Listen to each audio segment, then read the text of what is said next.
안녕하세요. 크립토 노마드입니다. 비트코인 시장이 다소 주춤한 조정 양상을 이어가고 있습니다. 누군가는 더 떨어지지 않을까 마음을 졸이는 긴장의 시간을, 또 다른 누군가는 저점 매수의 기회를 노리고 있는 그런 상황이 아닐까 싶습니다. 이런 누군가들보다 훨씬 더 여유가 있는 사람들은 단연 비트코인 초기 매수자들로 이미 엄청난 수익률을 가지고 있는 그런 인물들일 테고, 이 가운데 가장 대표적인 비트코인 맥시멀리스트 마이클 세일러가 작정한 듯 한마디를 했습니다. CNBC와의 인터뷰에서 비트코인이 영원히 오르는 두 가지 이유를 제시했는데, 반박 논리에 대해서도 나름의 근거를 통해 자신의 주장을 강조한 부분이 특히 눈에 띄는 것 같습니다. 비트코인 등 블록체인의 미래에는 확신이 있는데 다만 변동성이 좀 걱정이 된다, 이런 분들은 마이클 세일러의 주장과 분석들 곱씹어 보시는 것도 나쁘지 않을 것 같습니다. 리플과 관련해서도 상당히 의미 있는 소식이 전해졌습니다. 이미 NFT 생태계 확장을 위해서 리플사 차원의 지원을 공표한 상황인데, 이번에는 디파이 프로토콜 솔로제닉이 XRP 레저 기반의 NFT 마켓을 출시할 계획이라고 밝혀서 주목받고 있습니다. 솔로제닉은 캐나다 암호화폐 거래소 코인필드가 진행하는 프로젝트인데, 리플 입장에서는 NFT 생태계 확장의 의미를, 또 솔로필드의 입장에서는 더 단단한 리플 생태계의 플레이어로 자리매김하는 그런 의미 부여가 각각 가능하지 않을까 생각됩니다. 개인적으로 다소 놀랐던 것은 XRP가 1.2달러 아래로 주저앉은 상황에서 솔로제닉이 2달러 전후에서 거래되고 있다는 겁니다. XRP가 얼마나 저평가되어 있는 상황인지를 보여주는 단적인 예가 될 수도 있을 것 같습니다. 어쨌든 이번 솔로제닉의 발표를 보면 리플 생태계의 확장, 특히 NFT 생태계의 힘찬 도약을 향한 의미 있는 시그널이 되고 있는 그런 모습입니다. 이더리움의 경우에도 비트코인의 박스권 횡보에 발목을 잡혀서 좀처럼 랠리의 기운을 발산하지는 아직은 못하고 있습니다. 그럼에도 불구하고 현재 수익 상태 이더리움 주소수는 사상 최대 규모를 넘어선 것으로 나타났는데, 여기에 소각 이슈 역시 꾸준히 이어지고 있어서 디플레이션 자산으로서 이더리움에 대한 기대감은 여전히 존재하고 있습니다. 아니, 오히려 강화되고 있는 그런 상황으로 봐야 될 것 같습니다. 시세는 아쉽지만 전망은 분명한 것 같습니다. 변동성 이슈에 너무 집중하다 보면 일상과의 균형점을 찾기가 쉽지 않게 되는 것 같습니다. 삶을 더 윤택하게 만들기 위해서 투자를 하는 건데, 오히려 투자 과정에서 일상이 피폐해지는 그런 상황은 알아서 현명하게 차단하는 게 현명한 투자의 방법이 아닐까 생각됩니다. 새롭게 전해진 여러 소식들을 그런 현명한 투자를 위한 작은 재료로 활용하실 수 있으면 좋겠습니다. 그럼 시작하겠습니다. 비트코인은 여전히 63,000달러대에서 오르내리면서 다지기의 시간을 보내고 있습니다. 6만 달러 지지를 확인하면 이어서 65,000달러 저항선을 향해 나아갈 수 있지만, 자칫 상황이 악화하면 57,000달러 수준으로까지 후퇴할 수 있다, 이런 전망도 나오고 있습니다. 코인텔레그래프의 기고가 라케쉬 우페드히에는 비트코인이 69,000달러에서 방향을 바꿔서 20일 지수이동 평균인 62,000달러대까지 후퇴한 뒤에 이 부근에서 강한 매수세를 보였다. 하지만 황소 세력이 더 높은 수준에서의 매수를 주저하고 있는 그런 사이에 곰 세력은 가격을 20일 지수이동 평균 아래로 유지하려는 시도를 하고 있다. 곰 세력이 성공할 경우에 50일 단순 이동 평균인 57,000달러 선으로 떨어질 수도 있다. 특히 RSI가 마이너스 다이버전스를 보이고 있어서 황소가 지배력을 잃을 수 있다는 점을 보여주고 있다. 반면 가격이 반등하게 되면 여전히 긍정적인 만큼 69,000달러 위에서 휴식을 취한 뒤에 다시 재기할 가능성이 존재하고, 이럴 경우에 75,000달러까지 상승할 수 있다, 이렇게 전망했습니다. 마지막 지지선, 그리고 현재 수준에서의 저항선 구간, 이런 것들 잘 체크하셔서 대응하시면 좋을 것 같습니다. 요즘 대표적인 비트코인 강세론자로 이름을 올리고 싶어서 안달난 것처럼 보이기도 하는 스카이브리지 캐피털의 CEO 앤소니 스카라무치는 인플레이션 해지 수단으로 금도 좋지만 비트코인이 더 적합하다, 이렇게 강조했습니다. 그는 금은 5,500년 된 가치 저장 수단으로 나름의 가치가 있다. 나는 금을 팔지는 않았다. 세상은 변하고 있고 디지털 자산과 연결된 비트코인이 금보다 무한대 훨씬 좋다, 이렇게 말했습니다. 그러면서 비트코인으로 자산을 옮기고 저장하는 데는 비용이 거의 들지 않고 해킹도 불가능하다. 비트코인은 발행량도 2,100만 개로 제한되어 있어서 희소성도 금보다 압도적으로 높다 이렇게 강조했습니다. 이어서 장기적으로 비트코인이 금보다 10배는 좋다. 마이클 세일러나 캐시우드가 말한 것처럼 비트코인이 점차 금을 잠식할 것이다. 현재 비트코인의 시가총액은 1조 2천억 달러이고 금의 시가총액은 11조 달러다. 비트코인 시가총액이 금의 시가총액에 결국에는 다다를 것이다 라면서 비트코인 한 개가 결국 50만 달러를 돌파할 것이라는 점을 피력했습니다. 그러면서 지금 사람들은 스마트폰을 쓰면서 구식 다이얼 전화기를 쓰지 않는 것과 비슷하다고도 할 수 있다. 금의 가치는 인플레이션 수준으로 완만하게 상승하고 비트코인과 이더리움은 기하급수적으로 폭발적인 상승을 할 것이다. 이렇게 주장했습니다. 마이클 셀러는 여기서 한술 더 뜬 더 강력한 주장을 펼쳐서 주목받았습니다. 마이클 셀러는 CNBC 테크와 인터뷰를 통해서 비트코인 가격이 영원히 오르는 두 가지 이유를 조목조목 주장했습니다. 마이클 셀러는 비트코인 발행량이 2,100만 개로 한정돼 있어서 지구상에 존재하는 유일한 희소 자산이라고 설명했습니다. 그러면서 발행량이 제한된 자산인데 기술 발전을 통해 사람들의 수용이 계속 늘어나기 때문에 영원히 오를 수밖에 없다라고 주장했습니다. 그는 인플레이션 해지 자산인 부동산과 주식, 금과 상품 등은 가격이 오르면 공급량이 증가한다. 하지만 비트코인은 공급량을 늘릴 수는 없다. 지난 30년 동안 화폐 가치는 연평균 10% 이상 인플레이션을 겪었고 앞으로 30년도 마찬가지다. 비트코인 가격은 비록 변동성은 있지만 영원히 오른다. 이렇게 주장했습니다. 특히 금의 공급량은 제한됐는데 영원히 오르지 않는다. 이런 반대 의견에 대해서 세일러는 금은 해마다 생산량이 2%씩 증가하고 금융기관들이 실물 골드 1온스로 페이퍼 골드 100온스를 찍어낼 수 있다. 비트코인은 지배적인 디지털 화폐 네트워크로 믿을 수 있는 희소성이 있는 유일한 자산이다. 이렇게 강조했습니다.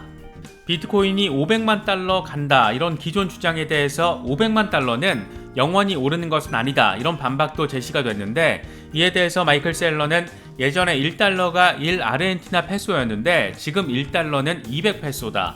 달러는 아르헨티나 페소나 볼리비아 볼리바르에 대해서 영원히 상승한다.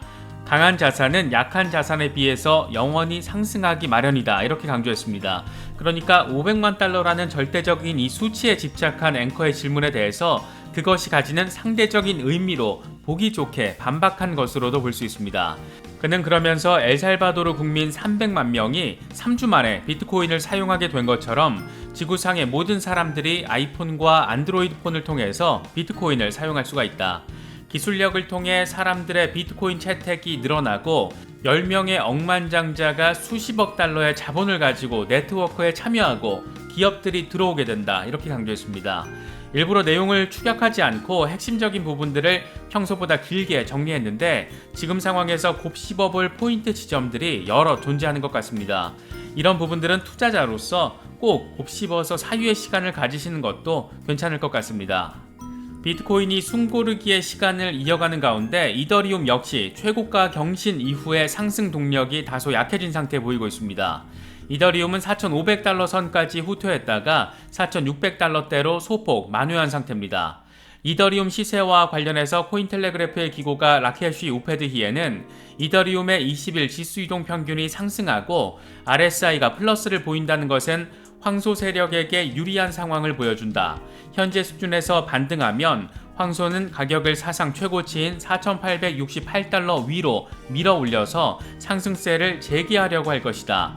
반대로 이더 가격이 하락세로 돌아서면 중요 지지선인 4,000달러까지 떨어질 수도 있다. 이렇게 분석했습니다. 현재 다소 주춤한 모습을 보이고 있긴 하지만 디플레이션 자산으로서 이더리움에 대한 관심은 여전한 모습입니다. 8월 5일 런던 하드포크 이후에 현재까지 이더리움은 87만 개 넘게 소각이 되고 지금도 1시간에 6.8 이더 정도가 계속해서 소각되면서 디플레이션 자산으로서의 특징을 더해가고 있습니다. 이런 가운데 글래스노드 데이터를 보면 현재 수익 상태인 이더리움의 주소수가 6,600만 개로 사상 최대 규모를 경신한 것으로 나타났습니다.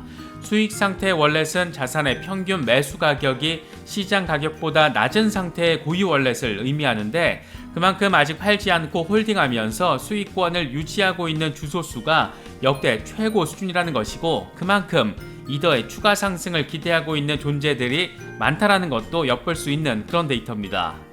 리플이 NFT 생태계 구축에 적극적으로 나서겠다 이렇게 선언을 하더니 이번에 디파이 프로토콜 솔로제닉이 XRP 원장을 기반으로 한 NFT 마켓을 출시할 계획이라고 밝혀서 주목받고 있습니다. 이용자들이 XRP 생태계 위에서 더 빠르고 더 저렴하게 NFT를 발행하고 매매하고 경매에 붙일 수 있도록 지원하겠다라는 겁니다. 워낙 NFT 시장 자체가 이더리움 기반으로 구축된 그런 상태이다 보니까 조금은 다소 늦은 감도 있을 수 있지만 그럼에도 불구하고 아직 시장이 초기 단계라는 점에서 충분히 승산이 있지 않겠나 그런 홀더들 사이에서의 목소리도 나오고 있는 모습입니다. 솔로제닉 개발재단은 커뮤니티의 솔로제닉 생태계와 거버넌스 참여를 독려하기 위해서 2억 솔로를 락업 해제하고 XRP와 솔로 보유자들에게 에어드롭을 한다고 밝히기도 했습니다. 스냅샷 일정은 우리 시간으로 12월 25일 새벽 5시인데 XRP 홀더들에게는 작지만 그래도 기분 좋은 크리스마스 선물이 될 수도 있을 것 같습니다. 솔로제닉은 캐나다의 암호화폐 거래소 코인필드가 진행하는 프로젝트인데 리플 원장에서 전통 금융시장과 암호화폐를 융합해서 암호화폐 채택을 늘릴 수 있는 통합 거래량을 만드는 것을 목표로 합니다. 디파이 프로젝트를 근간으로 하면서 동시에 NFT 마켓으로 사업 영역을 확장하고 있는 것이어서 나름 리플의 초기 NFT 마켓으로서 주목도를 높이고 있는 것 같습니다.